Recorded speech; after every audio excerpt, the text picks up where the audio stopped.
Hi friends, আপনাদের সকলকে welcome জানাই আমাদের চ্যানেল কি অফ সাকসেসে। বন্ধুরা, আমরা এডুকেশনের উপরে কিন্তু ধারাবাহিকভাবে ভিডিও দিচ্ছি সাব ইন্সপেক্টর অফ স্কুল এক্সামটার উপরে বেসিক্যালি ভিত্তি করে। আপনি যদি এডুকেশনের এই সেগমেন্টগুলো ফলো করেন তাহলে কিন্তু আপনি ডিআই বাই এডিআই এর যে এক্সাম হয় কিংবা নেট সেটের যে এক্সাম বা টেট ওরিয়েন্টেড যে এক্সামগুলো হয় টোটাল পার্টগুলো কমপ্লিট করতে পারবেন। কারণ এখানে কোশ্চেনের মানটা আমরা একদম তার মানে একদম আপনার বেসিক লেভেল থেকে শুরু করে হার্ডার লেভেল অবধি রেখেছি। তো আমরা এর আগেও এডুকেশন পেপারের উপরে 6খানা সেগমেন্ট আলোচনা করেছি চ্যাপ্টার ওয়াইজ সিডিপির যেটা। আর আজকে আমাদের সেগমেন্ট 7 থাকছে। এই সেগমেন্ট 7-এ আমরা যে আলোচনাটা আজকে রাখবো সেটা হলো construct of ইন্টেলিজেন্সি and multi dimensional ইন্টেলিজেন্সি, এই পার্টটার উপরে। এইবারে দেখুন এখানে যেটা বলার, বন্ধুরা আপনারা যারা সাব ইন্সপেক্টর অফ স্কুল এক্সামের প্রস্তুতি নিচ্ছেন, বিশেষত এই এক্সামটায়, তাদের উদ্দেশ্যে কিন্তু আমরা 5 year question answer with math solution রেখেছি পিডিএফ আকারে। 5টি প্র্যাকটিস সেট রেখেছি, তার সেপারেট অ্যান্সার শিট এবং ম্যাথ সলিউশন আপনারা পাবেন। এই পিডিএফটার ভলিউম হবে 250 পেজের মতো, আর সঙ্গে একটা ওএমআর শিটও আছে। তো বন্ধুরা, আপনারা যদি সেই পিডিএফটা কালেক্ট করতে চান অবশ্যই এই নম্বরে হোয়াটসঅ্যাপ করবেন। আপনারা কিভাবে পিডিএফটা কালেক্ট করতে পারবেন সেটা আমরা জানাবো।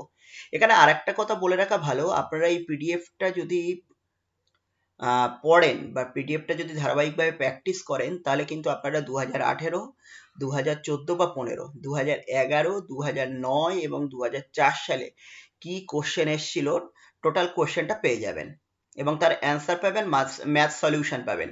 এবার এখানে যেটা বলার, এই কোশ্চেন অ্যান্সারগুলো যদি আপনারা ট্যালি করেন তাহলে কিন্তু খুব সহজেই অনুমান করতে পারবেন বা বুঝতে পারবেন যে কোশ্চেনের পার্টটা কোন দিক থেকে কোন দিকে যাচ্ছে। আর তার সঙ্গে আমাদের চ্যানেলে দেখবেন কাট আপ রিলেটেড আমরা একটা ভিডিও দিয়ে রেখেছি, যেখানে 2018 এবং 2014 কাট আপ নিয়ে আলোচনা করা আছে। তো তারপরে যদি আপনি কাট আপটাকেও ট্যালি করেন তাহলে বুঝতে পারবেন যে আপনার প্রস্তুতি কোথায় আছে এবং কোন জায়গায় নিয়ে যেতে হবে। আর এখানে আর একটা বিষয় বলার, আপনি যে জেনারেল স্টাডিজ বা জেনারেল নলেজ বলুন, যেখানে আপনার current science, current technology, important date, তারপরে স্পোর্টস, এই সমস্ত বিষয়গুলো থাকবে, তার কোশ্চেনের ধারাবাহিকতা কেমন, অর্থাৎ আপনার কোন ইয়ার থেকে কোন ইয়ার অবধি ফলো করতে হবে এবং কোন পার্ট থেকে কত কোশ্চেন আসতে পারে, মোটামুটি সব বিষয়গুলো কিন্তু বুঝতে পারবেন। আর অ্যারিথমেটিকটা তো বুঝতেই পারবেন। সঙ্গে আপনার 5টি প্র্যাকটিস সেট আছে। একদম আপনি যদি এই প্র্যাকটিস সেটগুলো ফলো করেন তাহলে বুঝতে পারবেন যে কোশ্চেনের ইম্পর্টেন্ট যে ব্যাপারটা বা কোশ্চেনের যে ফ্রিকোয়েন্সি, সেটাগুলো কিভাবে চেঞ্জ হচ্ছে। মানে একটা কোশ্চেনের সঙ্গে, একটা পেপারের সঙ্গে আপনি যদি আর একটা পেপার ট্যালি করান তাহলে কিন্তু বুঝতেই পারবেন যে আপনার কোশ্চেনের ধারাটা কোন দিক দিয়ে যাচ্ছে, অর্থাৎ আপনার প্রস্তুতিটা আরো কোন মানে নিয়ে যেতে হবে। তো সামগ্রিকভাবে আমরা সেই বিষয়টা কিন্তু এই পিডিএফ এর মধ্যে রাখার চেষ্টা করেছি। আর এই পিডিএফ এর সঙ্গে একটা ওএমআর শিটও আমরা রেখেছি, আপনারা যাতে প্র্যাকটিস করতে পারেন। আপনি কোশ্চেনগুলো দেখলেন, দেখে পরে ওএমআর শিটে কিন্তু আপনি প্র্যাকটিসও করতে পারবেন এবং সময় ধরে আমরা তার ব্যবস্থাও রেখেছি। তো আপনারা কিন্তু এটা কালেক্ট করতে পারেন এই হোয়াটসঅ্যাপ নাম্বারের থ্রু দিয়ে। এই পিডিএফে আপনি 1000 খানা এমসিকিউ পাবেন, যার ভিতরে 500 খানা এডুকেশন ওরিয়েন্টেড, আপনার 250টা থাকবে জেনারেল স্টাডিজ এর উপরে আর 250টা অ্যারিথমেটিক এর উপরে। আপনি যদি এই 250 খানা অ্যারিথমেটিকই ফলো করেন তাহলে কিন্তু আপনি মডেল, তার মানে টাইপ যেটাকে বলা হয় ম্যাথসের টাইপ, সেটা কিন্তু হুবাহু কমন পাবেন। আর বাকিগুলো যদি আপনি ফলো করেন তাহলে বুঝতেই পারবেন যে কোশ্চেনের মানটা কি রকম হতে পারে আর আপনার প্রস্তুতিটা কোন জায়গায় আছে, কি জায়গায় নিয়ে যেতে হবে। এছাড়া কিছু বন্ধু আমাদেরকে রিকোয়েস্ট করেছিলেন যে এডুকেশন পেপারটা, বেসিক্যালি এডুকেশনটার উপরে তো ফোকাস করতে হবে সকলকে। তো এডুকেশন পার্টটা যদি চ্যাপ্টার ওয়াইজ ডেসক্রিপটিভ এবং এমসিকিউ আকারে কোনো পিডিএফ দেয়া যায়, তার একটা চেষ্টা করতে বলেছিলেন। তো বন্ধুরা, সেটার কাজও আমরা প্রায় সমাপ্ত করে ফেলেছি, প্রায় আমাদের এন্ডিং পজিশনে চলে এসছে। কিছুদিনের মধ্যেই আপনাদেরকে আমরা জানিয়ে দেবো সেই বইটা আপনারা কিভাবে কালেক্ট করতে পারবেন, অর্থাৎ পিডিএফটা। আর একটা আমরা কিন্তু আম, আপনার মক টেস্টও রাখবো সাব ইন্সপেক্টর অফ স্কুল এক্সামটার উপরে ভিত্তি করে। তো আপনারা যারা মক টেস্ট দিতে চান তারাও এই নাম্বারে আমাদেরকে একটু নক করে রাখতে পারেন যে আমি মক টেস্ট দেবো, তাহলে যখন আমরা মক টেস্টটা চালু করবো আপনাদেরকে নক করব।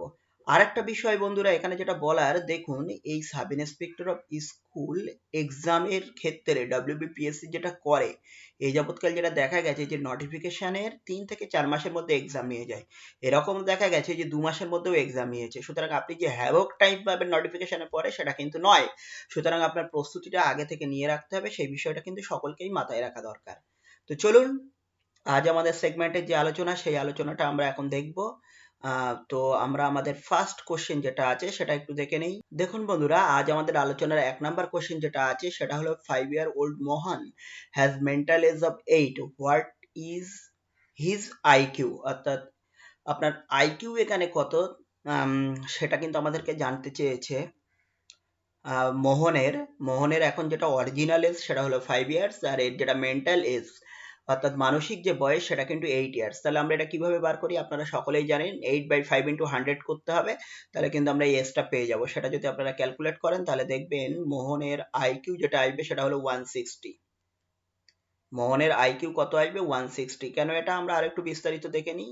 দেখুন, আমরা আইকিউ যেভাবে ক্যালকুলেট করি সেটা হলো আপনার mental age M A by তার যেটা অরিজিনাল এজ, সেটাকে ডিভাইড করি। তাহলে এক্ষেত্রে ডিভাইড কত হবে? 8/5 ইন্টু 100 করলে আমরা এখানে ওই ফর্মুলা অনুযায়ী মোহনের যেটা আইকিউ পেয়ে যাবো সেটা হবে 160।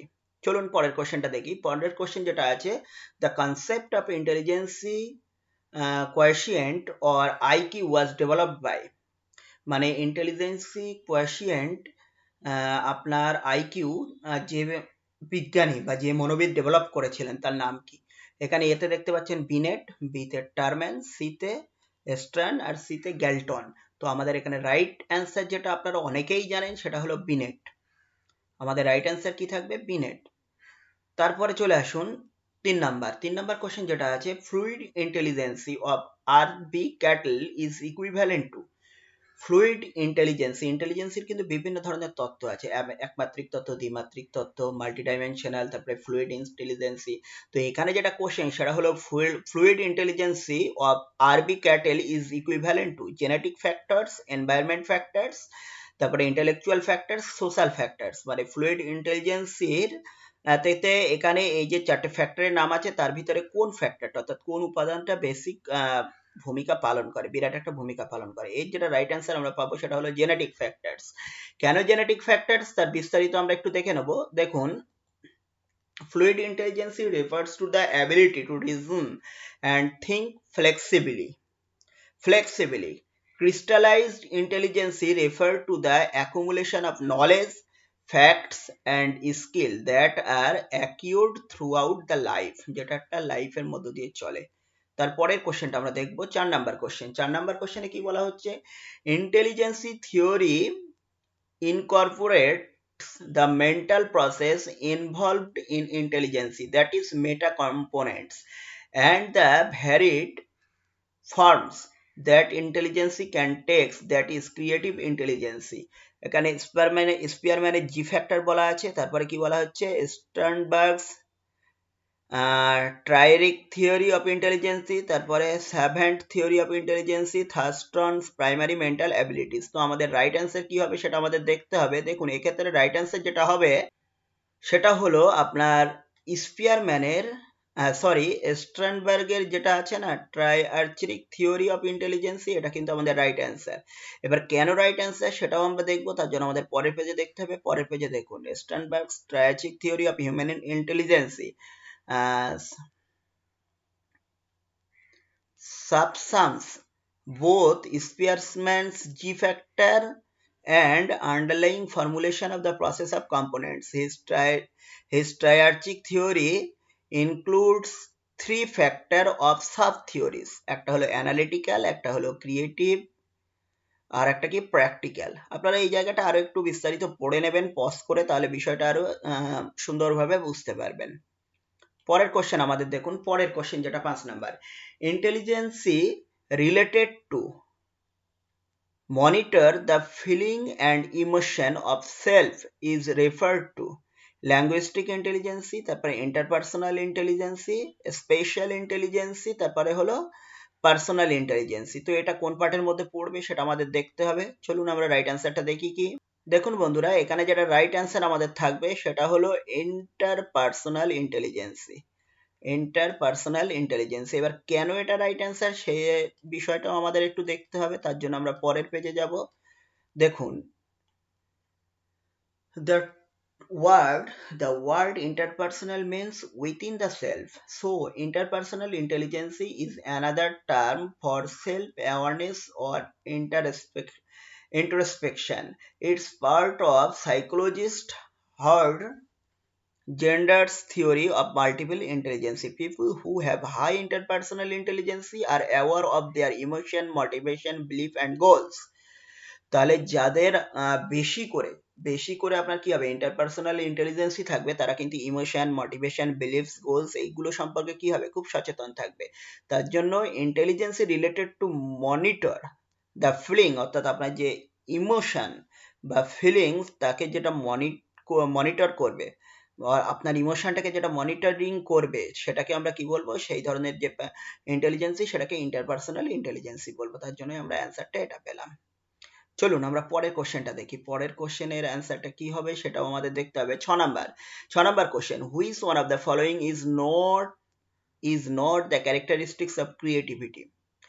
Which one of the following is not the characteristics of creativity? মানে একটা ক্রিয়েটিভ বাচ্চার ভিতরে কিন্তু আমরা অনেক ধরনের ক্যারেক্টার দেখতে পাই, তো এখানে কোন ধরনের ক্যারেক্টারটা ক্রিয়েটিভ বাচ্চার জন্য নয়?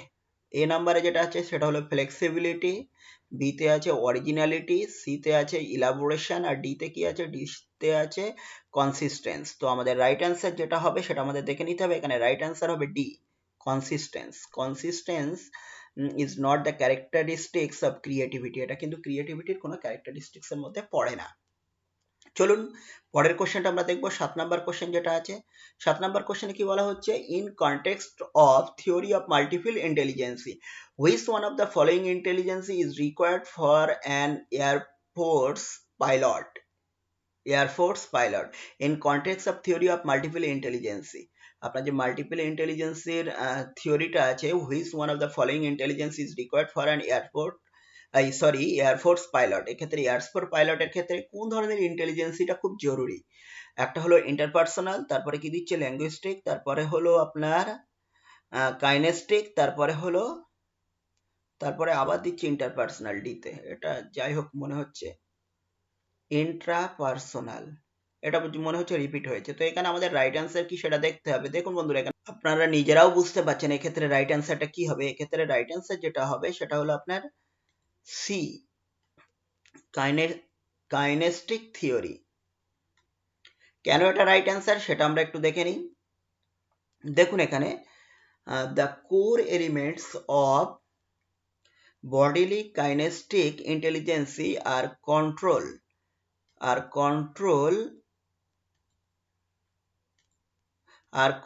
of one's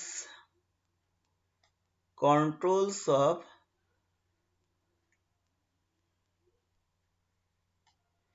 দেখুন the core elements of bodily kinetic intelligence are control of one's bodily motions and capacity to handle objects skillfully. Thus, kinetic intelligence is required for an Air Force pilot. হ্যাঁ, এখানে যেটা বলার, দেখুন গতিবিদ্যা সম্পর্কে বা গতি related যে ইন্টেলিজেন্সি সেটা সম্পর্কে যদি একজন পাইলটের ধারণা না থাকে বা তার যেটা কোর বিষয় সেটা সম্পর্কে যদি ধারণা থাকে, তাহলে কিন্তু তিনি ঠিকঠাকভাবে বা স্কিলফুলি কি করতে পারবে না, আপনার বিমানটা পরিচালনা করতে পারবে না। তার জন্য তার এই ধরনের কাইনেটিক রিলেটেড যে ইন্টেলিজেন্সি সেটা থাকা দরকার। তারপরের কোশ্চেন 8 নাম্বার কোশ্চেনটা দেখুন। 8 নাম্বার কোশ্চেনে কি বলা হচ্ছে, 8 নাম্বার কোশ্চেনে ability to recognise and classify all varieties of animals, তারপরে minerals and plants according to the multiple intelligences theory is called logico mathematical intelligence, তারপরে হলো ন্যাচারালিস্টিক যেটা, তারপরে ল্যাঙ্গুইস্টিক ইন্টেলিজেন্সি, তারপরে হলো স্পেশাল ইন্টেলিজেন্সি। তো বন্ধুরা এখানে রাইট অ্যান্সার কি হবে? রাইট অ্যান্সার আপনারা অনেকেই বুঝতে পারছেন, ন্যাচারালিস্ট ইন্টেলিজেন্সি হবে। আপনার এই যে অ্যানিম্যাল, তারপরে মিনারেল, তারপরে প্লান্ট, এদের সম্পর্কে বা বিস্তারিত বোঝা বা ক্লাসিফাই করা, এদের ভ্যারাইটিস বোঝা, এই সমস্ত ইন্টেলিজেন্সিগুলো কিসের ভিতরে পাবো আমরা? যাদের ভিতরে ন্যাচারালিস্ট ইন্টেলিজেন্সি মানে নেচার সম্পর্কে যাদের ধারণা বেশি থাকবে, সেখানে কিন্তু আমরা এখানে পাবো। তো আপনারা এখানে অ্যান্সারটা আরো বিস্তারিতভাবে আছে, একটু পজ করে দেখে নিতে পারবেন। তার পরের কোশ্চেনটা আমরা দেখি। পরের কোশ্চেনে যেটা আছে 9 নাম্বার কোশ্চেন, যেটা বলছে which of the following is not a sign of an intelligent young child. তো কোনটা একটা ইন্টেলিজেন্ট ইয়ং চাইল্ডের বৈশিষ্ট্য নয় বা সাইন নয়, সেটা আমরা দেখি। One who has the ability to cram long essay very quickly. তারপরে one who has the ability to communicate fluently and appropriately. সিতে যেটা আছে one who carries on thinking in an abstract manner. ডিতে one who can adjust oneself in a new environment.